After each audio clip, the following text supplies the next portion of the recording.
Everyone, would you please give a warm welcome to our guest tonight, Allan Reagan.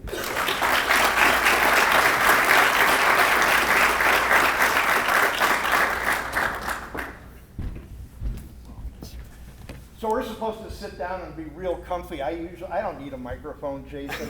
Okay? Can you ladies in the back hear me okay? All right, we got the thumbs up. We're shouting tonight. Okay, All right. no, we got a lot to shout about, though. We're in Round Rock, Texas. That's worth shouting about, right in and of itself, right at the Dell Diamond. Yes. Yeah. Yes. Now, I suppose you're supposed to sit down, and I'll do that. And again, y'all can wave if we're not projecting to the back of the room, but usually that's not an issue, Jason. All right. I'm gonna learn from Allan on how to do these better tonight. Diaphragm exercises. Excellent. Yep. Excellent. Well, Allan, let's get started. You've been here for 25 years. Why did you choose Round Rock to land in? Oh, good grief. That's a really interesting question. I won't go through all the drama of it. But I was up in Chicago, Illinois, getting really tired of winters, and I had some experience coming down to Austin back and forth over the years. I worked with a company called Bookstop that started in Austin, worked with a company called Hoover's Inc., which is a business information provider that started in Austin, and through a friend of a friend, the opportunity to purchase what is now Skyridge Plaza from the Resolution Trust Corporation, which was formed in the aftermath of the famous savings and loan crisis of the late 1980s. This opportunity came available, and this was a case of being the last man standing. I came down to Round Rock in September 1992, and I remember going up and down I-35 at that time, and it was mostly vacant shopping center after mostly vacant shopping center. It was a classic Texas boom and bust scenario, and it almost looked like a ghost town. I went around to the property that was for sale from Skyridge Plaza. It was, because it had been taken over from the government, it had graffiti on it, trash was piled up, it was a mess. Love at first sight. I said, I gotta have this place. And that's how I came down here. I outlasted some really big REITs and funds that were also bidding for that project, and went through 3 different rounds of best and final offers with the government. And this is just a case of where persistence really did pay off. Probably the best move that I ever made in my entire life was buying that shopping center and moving down from Chicago to be a full-time Round Rocker. That's awesome. Now, to get connected in a new business community, what was one of the first things that you did when you got here? Well, you know, they had a Chamber of Commerce back then, believe it or not.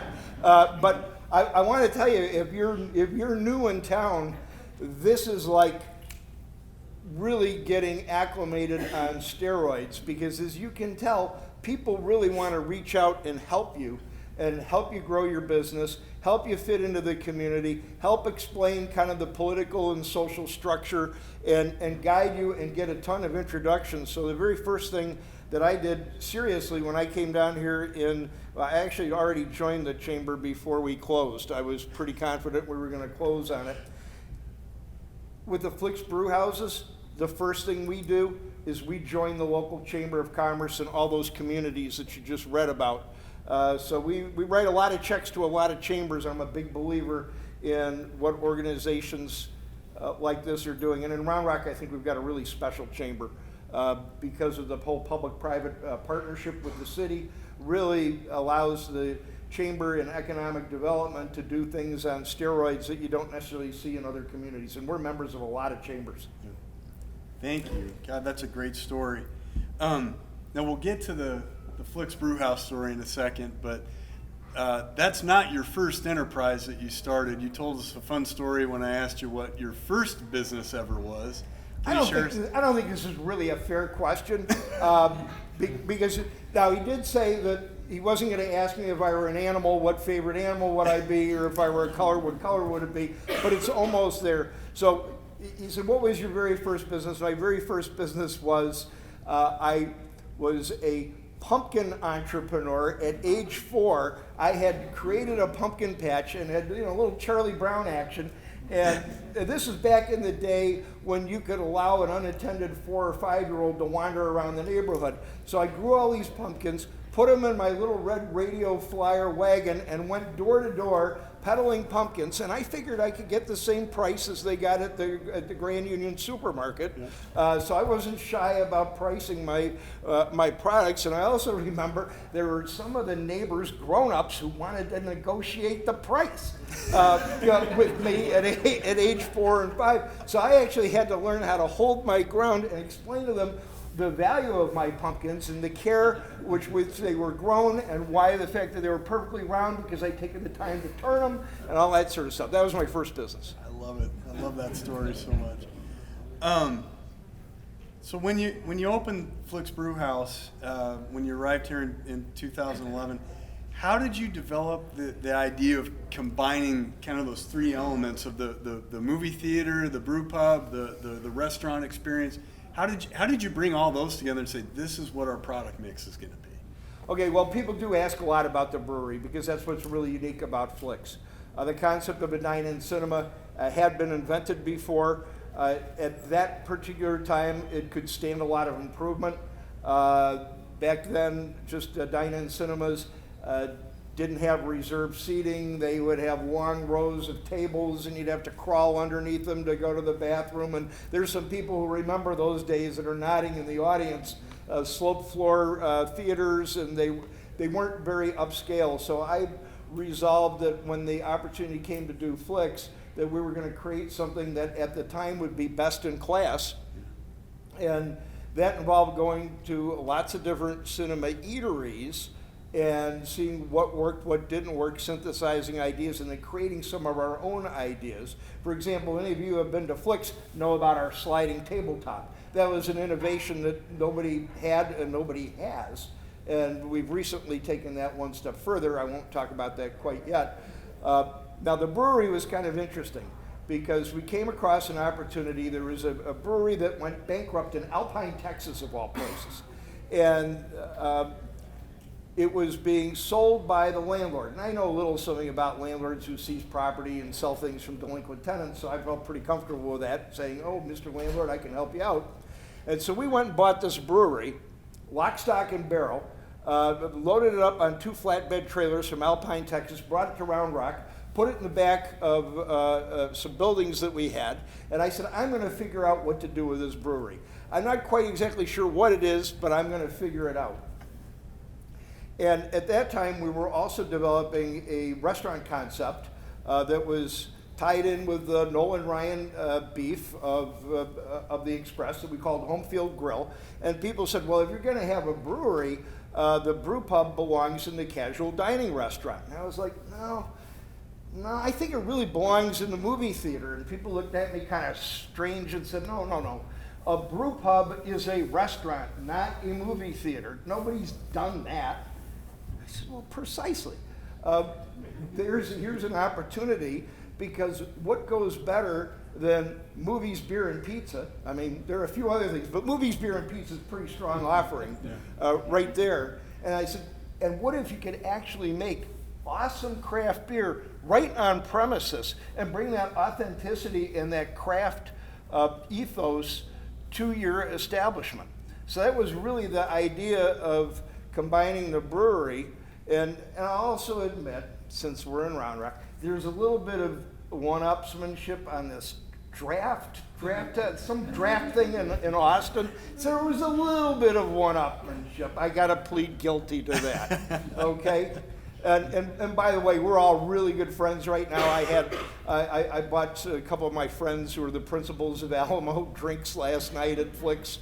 They have to come up here and experience the real good stuff. So they really were happy with our hazy IPA, by the way. I'm not going to sell it to them, though.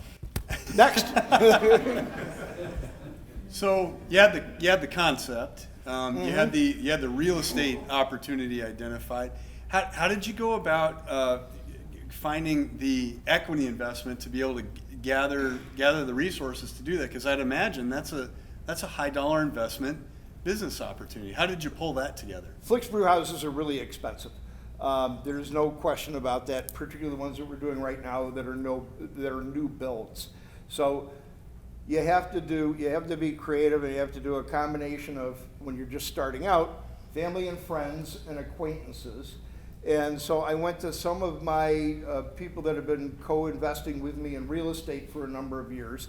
A bunch of them had no interest in it. They said, this isn't real estate. We don't want to have anything to do with it. So it was a little bit of a tougher sell. We did get originally an SBA loan, tried and true, went to a lender. I had to sign for it personally because some of the lenders weren't completely sold on the concept. I mean, after all, it hadn't been done before. And then movies is a scary thing for lots of lenders. So the first one was really kind of done, I guess you could say, bootstrapping in the old-fashioned way. And since then, we've gone and we've had other loans and lenders. A year and a half ago, we took in a private equity firm as a minority investor. They invested somewhere around $20 million. We've continued to raise money, and so here we are. But it is a hard thing to do, and I imagine there's plenty of people in the audience who have had some struggles with that as well.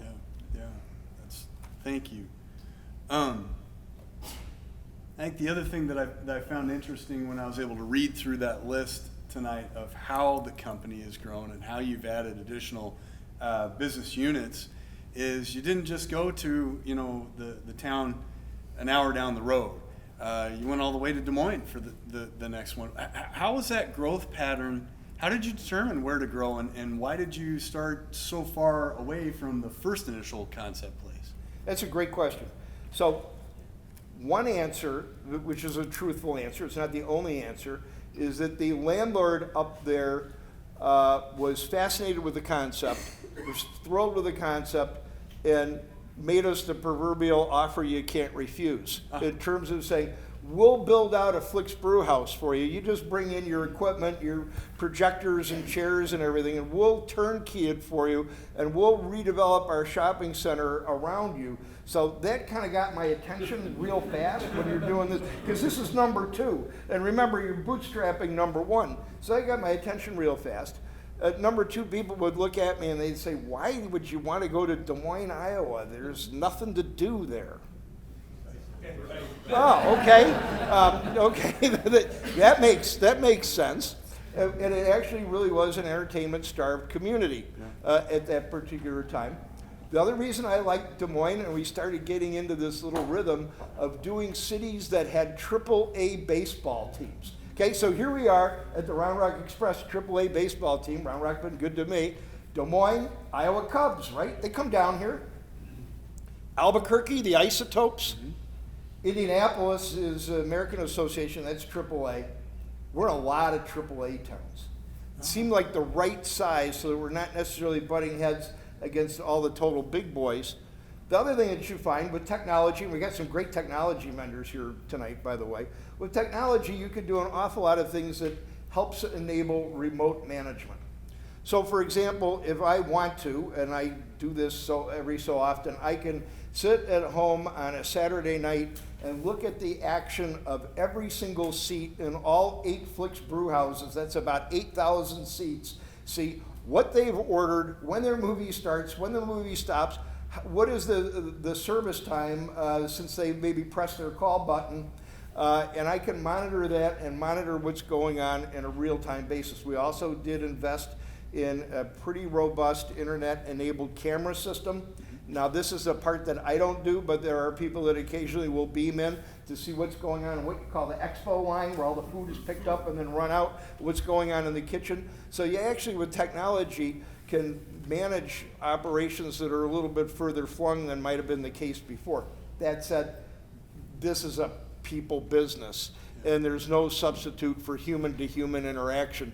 When you have all these team members, and by the way, we've got about 1,350 team members.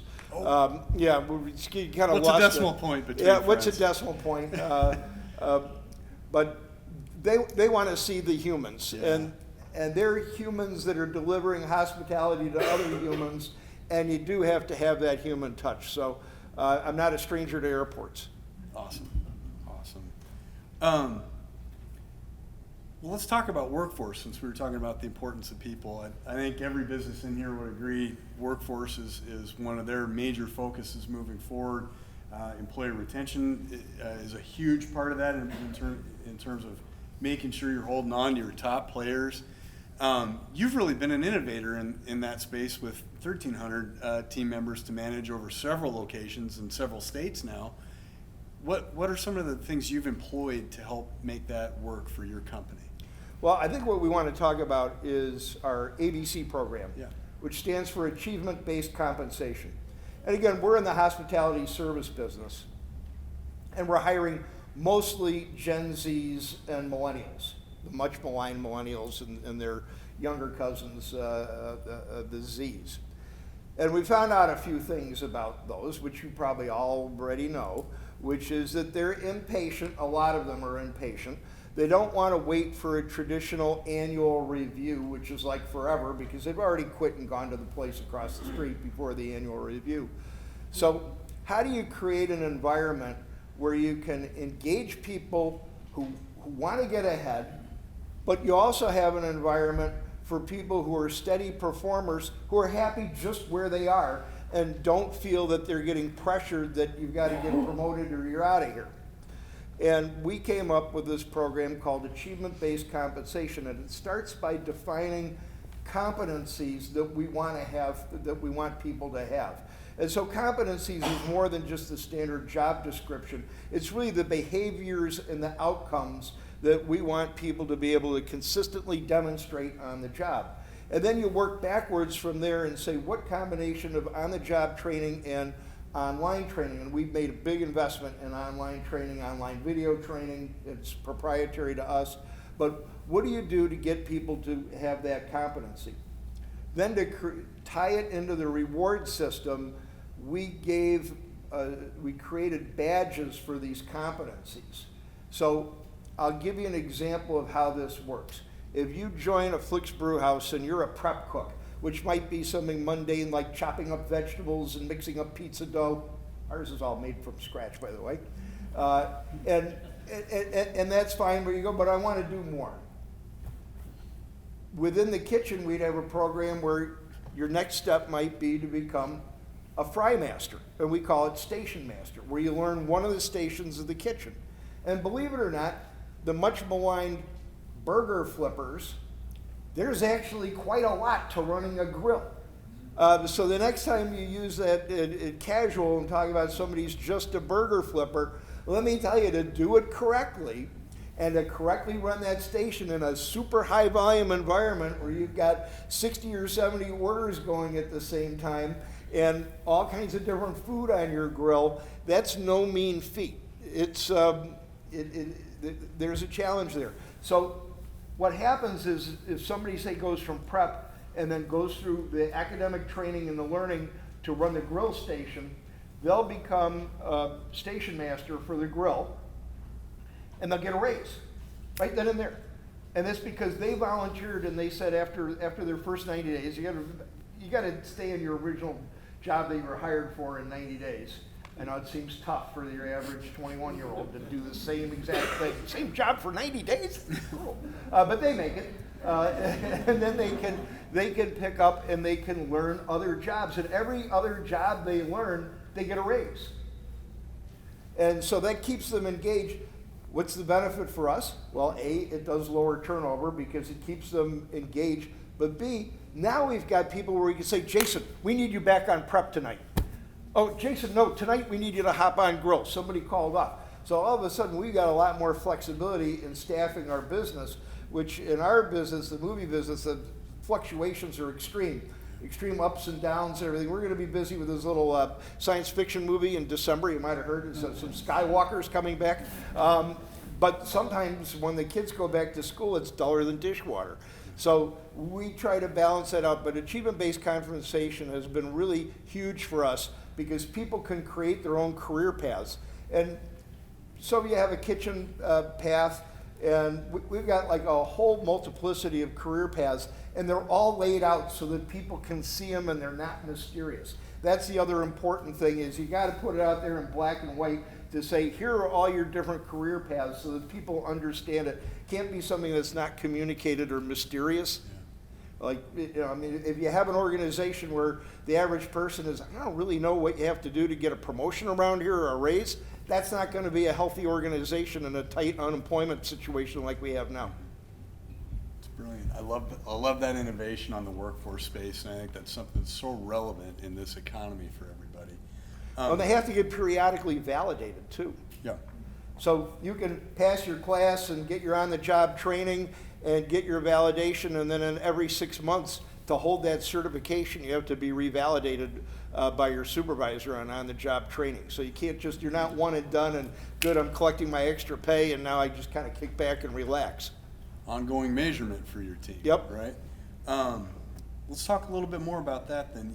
You also mentioned when we were talking before that you have a guest experience index that you're using. Can you kind of unpack how that works? We do. So we have a GXI, which is one of the measures that we use to incentivize everybody. Because I'm also a big believer, if you don't have an incentive plan in your business in this day and age, you're not going to win. And that the incentive plan has to be aligned with the behavioral outcomes that you want to have in your business to be successful. So it's all about alignment. So our GXI is a single number that combines on a weighted average elements that are food safety, which isn't just a kitchen because we've got a bar and a brewery in addition to the kitchen. So it's a whole team effort on cleanliness and sanitation. And we actually have Underwriters Laboratories comes in to independently inspect our kitchens. Every kitchen gets a UL visit twice a quarter. So it's pretty intensive. That's part of it. We have secret shoppers that come in there that are checking our servers on point of service. We do, and many of you who have been to a Flix Brewhouse know this, you get a post-visit guest survey. Try to ask you not a lot of questions, maybe 8 to 10 questions to gauge that. And then, of course, there's the social media scrum of Google reviews and Yelp and Facebook and that type of thing. We take all these factors and weigh them together into a point estimate, and then the teams get incentivized as to set up different benchmarks on the GXI or Guest Experience Index, and they get incentivized based on on meeting that and exceeding it. Yeah. So again, you have to have an incentive program that's easy enough for people to understand. And I can tell you, I doubt that many people in the kitchen really understand what the weighting factor is on the GXI and what percentage is Yelp reviews and what percentage is, but they know what the elements are, and they know that the overall score, and they can see the overall score getting tracked, that has a monetary impact on them. Love it. You have a whole lot of team members in a whole lot of different states. Some of those are even your corporate folks that are doing important corporate functions, like I believe you said you're head of HR, if I'm not mistaken, or some really core functions of the entire system. How have you leveraged technology to have a remote working team like that in so many different places? Oh gosh, that's another whole hour, and I don't want to hold up cocktails. I mean, everybody's got a drink ticket, right? So, technology well thought through in a strategic way, as opposed to just buying little gloms and little bits and pieces, obviously can be really helpful. For us, for communications, we have a lot of different ways we communicate within the organization. We do even an old-fashioned email newsletter that comes out weekly. That's kind of boring, but you've got to read it. We went and used and adopted a internal communications platform, which is similar to Slack, but it's not Slack, that kind of emulates a social media experience. Where we can communicate with the team and they can communicate back and forth, creates little groups like Facebook circles would be, and people make posts and people like posts, and management can make posts, and that seems to work. Just the fact that we're accessible. Everybody in the organization's got my email address, and yes, they do email me, and yes, I do have to at least pay some attention to the fact that they're not getting along with their supervisor in El Paso. Yeah. I can't solve that problem necessarily, but they know that their voice is heard, and so those are some of the things we do. But with technology, yeah, there's certainly a ton of things you could do. Probably the one issue that we have is there's so much technology that's available that you have to focus it or people start tuning out. Because if you throw too much at them, they're gonna start tuning it out. So it's gotta be focused. Even though there are all these great tools out there, you really need to be focused and deliberate and intentional. Yeah. Allan, I want to deviate from the brew house model just a little bit, because you've done a bunch of other things here in the community. We mentioned the executive offices and the co-working space. Can you kind of share with the team some of your past projects and this newer project that you've got going on right now? Okay, be happy to. Again, Round Rock has been a life-changing, wonderful place for me to be in the last 25 years. Coming to this community, best thing I ever did in my whole life. Shortly after buying Skyridge, what's now Skyridge Plaza in 1994, we had an opportunity with a vacant piece of land on Round Rock West Drive, which was between Featherlight, Acme Brick, what was Cisco, and then the Round Rock West neighborhood. And this is kind of a weird, funky, little interesting piece of land because people didn't really know what to do with it. There was one developer that was before us who tried very hard to put residential in. There was going to put multifamily. The neighborhood, I think rightly, was concerned about school overcrowding. Deepwood is in that school district. And then there were other people who had other uses. And we came along and said, how about if we do a low impact business park that's not industrial, that's small businesses. We won't have automotive, we won't have some of these uses that are not necessarily great uses as you transition into a residential neighborhood. So we'll create a transitional land use that's between what was then the very industrial Featherlight and Acme Brick and the big Cisco warehouse at that time, which is still, the building's still standing, and the neighborhood. And that was Park West Corporate Center. It was 22 acres, so we were the master developer of the whole thing, sold off parts of it. We still have 9 buildings there, and one of the buildings we devoted to an executive suite. So it is more of a traditional executive suite, so let's get some high-tech touches to it. So we call it the E-Suites, but it is a traditional hard wall executive suites product. And we've been really successful with this. But we've also listened to our customers, and our customers have said, you know, this is all great and everything, but it would be really great if we had a place where we could walk to lunch and drop off our car and access to daycare and maybe a place to get an after work beverage like we're all going to have as soon as I shut up.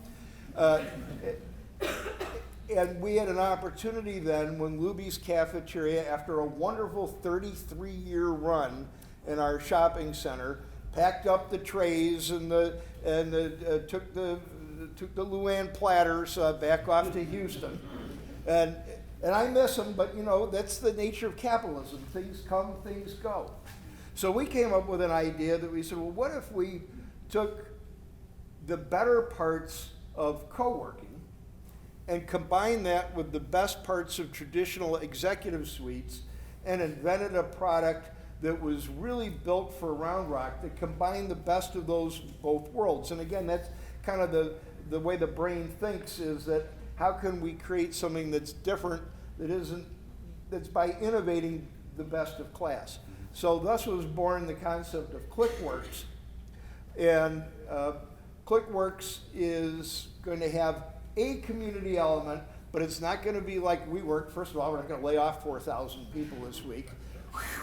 Okay, we're not going to have our valuation go from 47 billion to 6 billion in 2 weeks. That's rough. That's a rough day. And we're not going to have beer kegs everywhere, but we are going to have a lot of flexible working spaces. So one thing that we found in our executive suites is people really want to have 3, 6, 9, and 12-month leases. And strangely enough, we've got folks in our executive suites, and I love them to death, who have been with us a dozen years signing 1-year leases. Yeah. I mean, I look at these things and I go, 13th Amendment to lease. Yeah.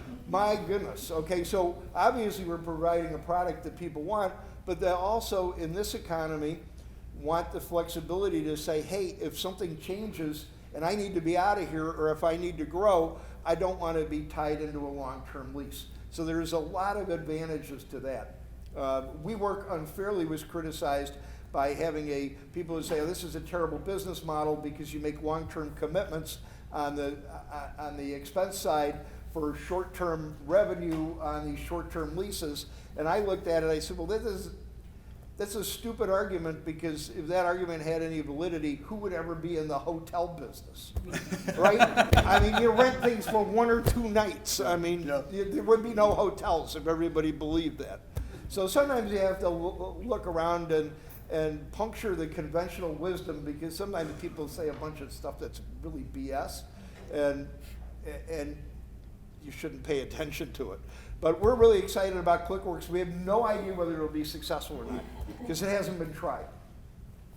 We're pretty sure that it will be, because we've also collaborated with a couple of folks who have a really good track record in co-working. And we like to think we've learned a few things in the last 20 years with our e-suites at Park West Corporate Center on Round Rock West Drive. So this is going to be exciting. We love the location. There's a boatload of parking. There's a boatload of services, medical services, to drop-in daycare, places to, the best auto repair shop in town is across from us. It's John and Corky's.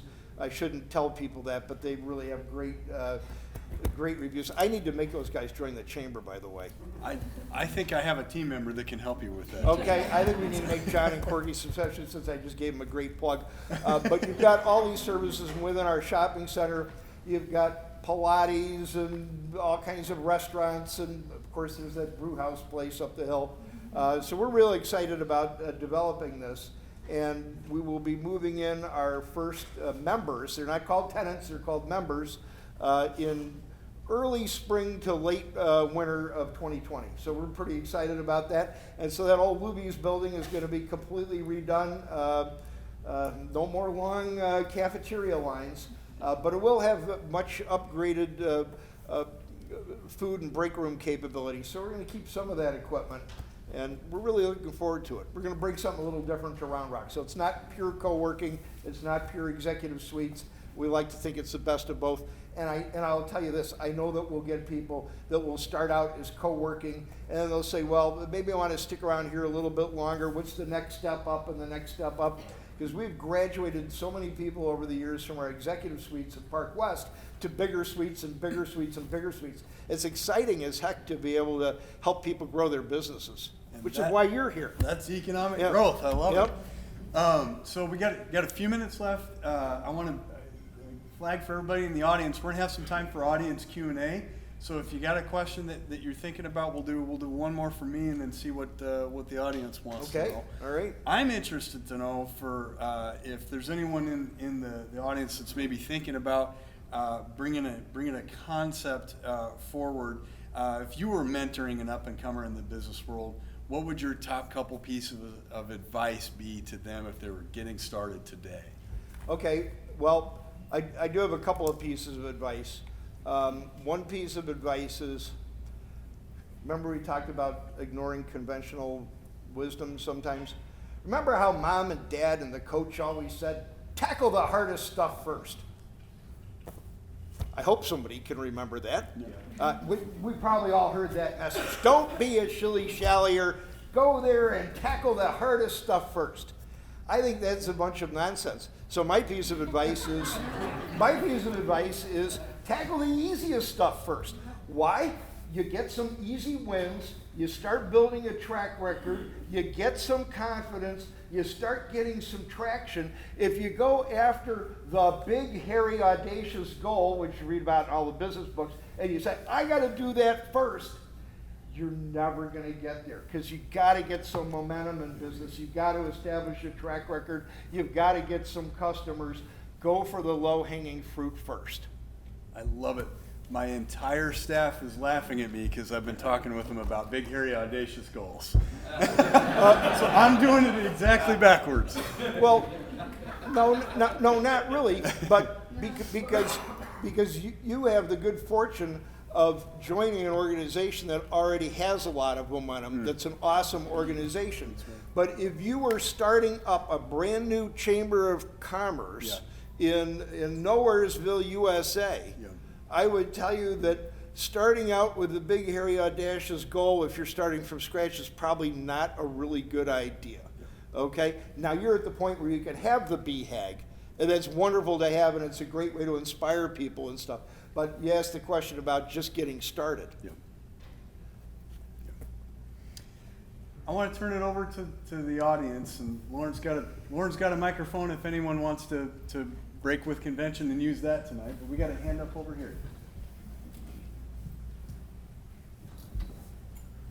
Good afternoon, everybody. Good afternoon, sir.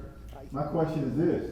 First of all, I'm Darrell Goodman. I'm the community manager of Prominent Crossing in Round Rock, Texas. Plug. My question is this. What time does your business day start? What time does it end? And what's your business week like? Scheduling as far as how much time? I mean, me personally? Yes. Oh gosh, I'm going to be like a really bad role model. Remember we talked about that internal communications thing like Facebook? Everybody gave me a hard time because I posted about our new store in Mansfield, Texas at 3:01 a.m. 2 nights ago. Okay, and they go, what in the world are you doing on our internal communications channel at 3:01 a.m. and then you're back in the office by 9:30? So I could do. This is not a seminar on work-life balance. Thank God. But so I have to tell you the way that I'm wired up. For me, work is more fun than fun. Okay, so I do work a lot of hours, and certainly there's plenty of successful people that don't do that. But I enjoy it, and I manage to moderate things so that my loved ones that I could still be a decent husband and grandfather and some of the other roles that I have. But yes, I do put in a lot of hours, and they do vary. You do tend to be a little bit of a night owl when you're in the entertainment world because that's when it's all going on. That's when our guests are there. We run our Flix Brewhouses. Typically, the closing manager is walking out of the door at 2 a.m. Yeah. So here's the amazing thing. So I wrote this post on our internal kind of Facebook-like communications platform at 3:01 a.m. and got 23 likes by 3:30 a.m. So we're all up. Yeah. So I used to have a saying, management never sleeps, because they occasionally surprise people who would go, it's 7:30 in the morning, what are you doing here? And I was like, yeah, and I actually didn't do an all-nighter. But so I would say that my working hours are a little bit situational. Okay. I like that word, situation. Another question from the audience.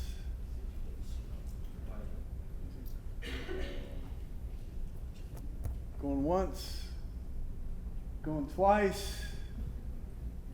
All right, I'm going to wrap up with one last question.